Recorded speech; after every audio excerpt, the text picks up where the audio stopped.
여러분 안녕하세요. 정말 반갑습니다. 김연경 선생님이에요. 자, 우리 친구들 오늘은요. 원의 넓이 그리고 원주율 이러한 것들을 배우는데요. 자, 우리 친구들 중에 공부하다가 이 부분이 특히 부족했던 친구들 그 개념을 오늘 확실히 잡아보도록 하겠습니다.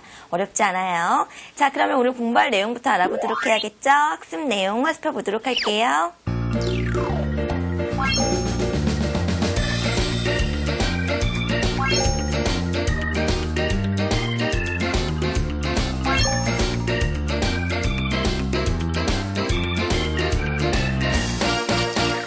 네, 여러분 이번 단어는요.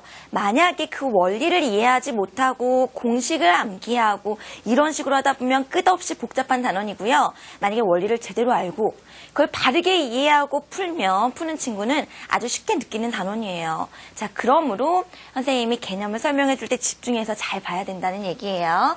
자, 첫 번째로 우리가 배워볼 거는요. 원주, 그 다음 원주율인데요. 일단 원주가 무엇이냐라는 것인데요. 원의 무엇인가요? 이 주자는 둘레를 뜻하는 거거든요. 원의 둘레입니다. 쉽죠? 여기 나오면 자 여기 보면요. 원 있죠? 이 원에서 이 둘레가 어느 정도가 되냐 그 길이가 얼마나 되냐라는 것입니다. 자, 그다음 원주율이라는 건요. 말 그대로 원주의 비율이에요. 그런데요. 원주의 비율인데 그 비교 대상이 있어야겠죠? 그 비교 대상은 바로 원의 중심을 지나는 이 선분 무엇인가요? 그렇죠. 지름이죠. 지름과 비교합니다. 자, 이 지름과 원의 둘레를 비교하는 거예요. 그래서 지름의 약 몇 배 정도가 원주가 되느냐라는 것입니다. 그런데요, 결론적으로 알고 있는 친구들 많을 거예요. 결론적으로 원주율은 3.14라고 우리가 약 정확한 값은 아니지만 약 3.14라고 알고 있는 친구들 많을 거예요. 그 말이 뜻이 무엇이냐? 이 지름에다가 약 3배를 하면 3을 곱하면 이 원주가 된다는 거죠. 그런데 3보다 조금 정확한 값이 바로 3.14가 되고요. 하지만 이것도 정확한 값은 아니에요. 우리가 계산을 편리하게 하기 위해서 우리가 편의상 3.14로 계산을 하는 겁니다. 자, 의미로는 어떻게 한다고요? 지름의 약 3배 정도가 원의 둘레다. 그 의미를 여러분이 알고 있으면 되는 거예요. 자, 원주를 구하시오라고 했습니다. 원주 무엇인가요? 원의 둘레입니다. 그러면 지름의 약 몇 배라고요? 지름의 3배 정도가 원주인데 우리가 계산할 때에는 3.14로 계산한다고 했죠. 그럼 지름에다가 우리가 3.14만 곱하면 바로 무엇이 되는 거예요? 원의 둘레가 되는 것입니다. 자, 선생님이 이번 단원은요. 이런 기본적인 계산 여러분에게 맡길게요. 대신에 여러 다양한 문제를 어떻게 푸느냐 그걸 여러분에게 알려주도록 할게요. 계산하면요. 43.96이 나옵니다.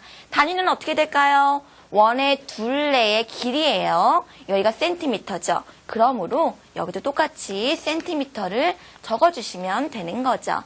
자, 이 문제를 풀 때요. 그냥 공식을 가지고 푸는 친구가 있는가 하면 개념을 가지고 약 3배 정도가 되니까 여기에다가 3 정도를 곱해야 되는데 우리는 계산할 때 보다 정확한 값으로 3.14를 곱한다. 이렇게 하는 사람은요. 정말 그 실력의 차이가 하늘과 땅이에요. 이건 어디서 드러나느냐? 복잡한 문제가 자기 앞에 탁 닥쳤을 때 그때 의미로 푸는 사람은요. 하나씩 해결해 나갈 수가 있고요. 그냥 공식을 외운 친구는 풀 수가 없겠죠. 자, 그러면요. 우리가 지금 배운 개념을 가지고요. 연습 문제도 한번 풀어보도록 해야겠어요. 다음 문제 보세요. 반지름이 나왔군요. 반지름의 길이가 주어졌는데요. 우리가 지금 구해야 할 값은 바로 원주입니다. 원주. 원의 둘레의 길이인데요. 그것은 어떻게 구한다? 지름의 길이에다가 지름에다가 3.14를 곱하면 된다. 그런데 우리에게 주어진 거 뭐예요? 반지름이에요. 우리에게 필요한 거는요. 지름이에요. 그럼 반지름을 이용해서 지름을 구하려면 어떻게 하면 돼요? 반지름의 2배가 바로 지름이 되죠. 그럼 지름에다 어떻게 하면 되나요? 지름에다가 약 3배를 해주면 원주가 되는데 그 의미를 가지고 우리가 계산할 때는 3.14라는 값을 사용한다라는 것이죠.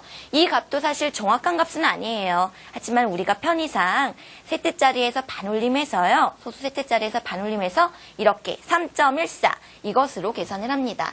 자, 다시 한번 보세요. 지름이 있고요. 지름의 약 3배를 하면 돼요. 3.14를 곱하면 원의 둘레, 원주가 나옵니다. 자, 이걸 계산하면 94.2가 나와요.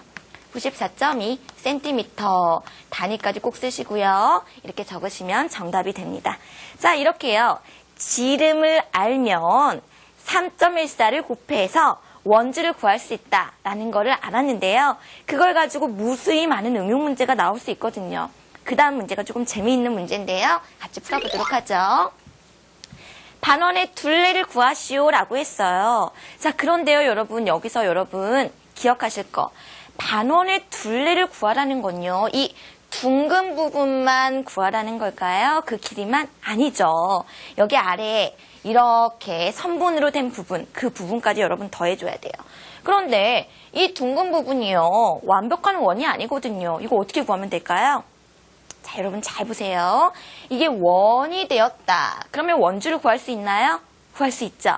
그러면 그 원의 일정한 부분인데요. 우리가 여기 원의 중심을 지났거든요. 그러면 그 원주를 구한 다음에 2분의 1, 그러니까 나누기 1을 하면 그러면 바로 이 부분, 둥근 부분이 나오죠.